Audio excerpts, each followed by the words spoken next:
Greetings everybody, and welcome. I'm your host, Captain Rye, and in today's video, I'm playing in the upcoming Tier 9 US Premium Super Heavy Cruiser, Alaska, here in World of Warships. As the battle gets underway, it's Hotspot, it's Domination Match Mode. It is a Tier 9 maximum battle. There are carriers in the game. There are only 2 enemy destroyers per team. As the battle gets underway, I have spawned closest to the B cap point, but since the B cap point is very exposed, and since the Alaska is such a hot target, I have decided I'm not going to go and support the B cap point. Instead, I'm going to head over, use the islands for cover, and come up and support at A. Now, I'm not alone in this endeavor. There are a couple of friendly ships back behind me who are also going to be supporting, as well as one destroyer. Now, our other friendly destroyer back over there, he is at the moment AFK, but the battle is still early. The rest of the team, for the most part, seems to be dividing their attention pretty much as you would expect, with about half the team heading to the A cap point, half the team heading to the C cap point, and at least one cruiser or battleship deciding that they're going to cut all the way across the map and head to the opposite cap because reasons. Now, there are carriers in this game, but I'm not particularly worried about the carriers in this game. Something that I've learned playing this ship and playing it a lot lately is that the AA on this ship is incredibly powerful. It's very good, and the cooldown time on the defensive fire consumable when you've got the premium one is very good.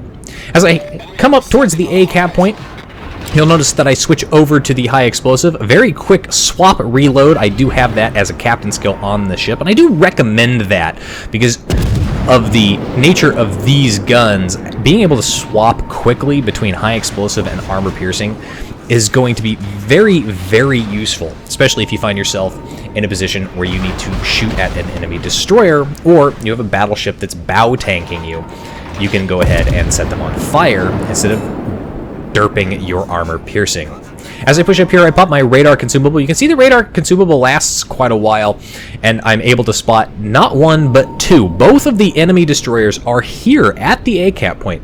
Now, anybody who's paying attention to the mini-map on my team will hopefully realize that and be able to quickly and decisively push into C and B, knowing that they don't have to worry about it. Managed to get some high explosive rounds into that enemy destroyer there, and knock out a module, as well as reset the base a little bit, but unfortunately I do have an enemy Fletcher that's sitting back behind the headland of that island, and because of that island and these guns, I'm not able to get shots on him and to reset the base further. But of course, because it's a US destroyer, he's able to fire off shots over that island and get those shots out here and hit me. Gonna try and get him with some shots here, but as you can see, they're all gonna impact the island, so no hits there. Gonna go ahead and make a risky maneuver here. I'm gonna expose my broadside to this North Carolina as I'm going to try and get out of this position so that the Fletcher can't continue to wail on me. Switch back over to the armor piercing because the North Carolina is presenting broadside and is within 12 kilometers. Normally, you're not going to be able to get these kinds of hits with the armor piercing on this ship, but look at that, 12,000 damage done. They may be 12-inch guns, but it's important to note that they have the same penetration power as the 14-inch US guns down at Tier 6. So you are going to be able to penetrate these Tier 8 battleships, especially if they're going to broadside for you, quite well. In this case, got a bunch of over-penetrations, probably went right through the superstructure, so no major damage there.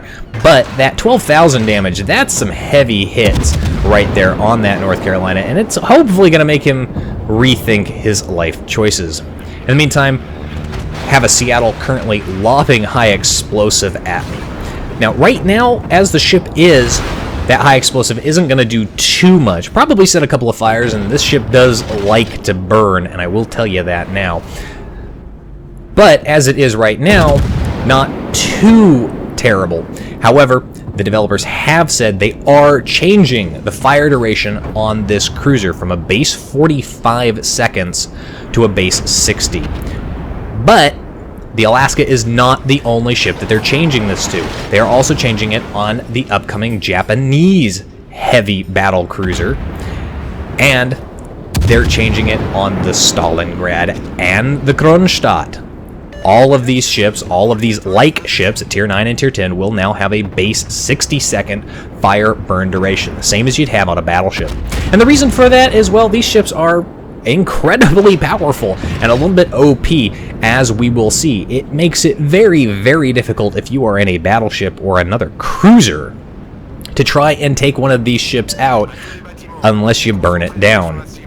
That said, having played this ship extensively and seeing how easily it catches on fire, even with my associated captain skills to reduce that, I really am not sure that changing the fire duration to 60 seconds from 45 is a necessity for this particular cruiser, as we will see in this game. In the meantime, I've come around here, I've pushed around the back side of the island, I'm lobbing shots at the Seattle. My team has managed to take an early lead here. We've killed 2 of their ships, including a cruiser and one of their battleships. So that's going to give us a little bit of a points advantage here, but the enemy team currently has both the C and A cap points. So they technically will have a cap advantage. Have armor piercing loaded and managed to connect on the Yugamo with that AP. All those over penetrations, but lots and lots of them, finish that enemy destroyer off. So he is now dead. Have the high explosive loaded, and since I do, I might as well shoot at one of these battleships. Thought about shooting at the Colorado, but he's already burning down, and I don't want him to extinguish that fire if I manage to set one. So now, you'll notice here, I'm turning in, and look at that. Shots in from the Leon pretty much managed to bounce and deflect, and the additional shots also bounce and deflect. Even with 16-inch guns, this ship really has wonderful bounce characteristics. Switch over to the armor piercing here, going to fire at the Colorado. He was giving me more of a broadside there, a little bit of a horn there for the friendly Musashi player so that he knows that I'm, crossing in front of him, and hopefully pulled off on his acceleration there, and it looks like he did. Luckily for me, as he's pushed me out of the way slightly, managed to actually dodge the incoming fire from the Seattle. Didn't manage to get a hit on the Seattle, really disappointed by that, but that's alright in the meantime. Team is finally starting to push into the A cap point. There's still an enemy Fletcher hanging around here. We can see the smoke screen there. Switching back over to high explosive, I lob my last armor piercing shots at the Colorado, mostly trying for superstructure hits there, because the armor piercing into the superstructure of those kinds of ships will do a lot of damage. Friendly Musashi takes out the Colorado before the torpedoes can reach him. Now, I've got a broadside Leon, and if I'd had my armor piercing loaded at this kind of range, would have easily caused him problems. But as you can see here, his armor piercing was loaded and right into the bow of this ship, so he wasn't able to cause much in the way of damage. And now the Seattle also firing armor piercing, not doing much to me. Seriously. No, seriously. Not really doing all that much.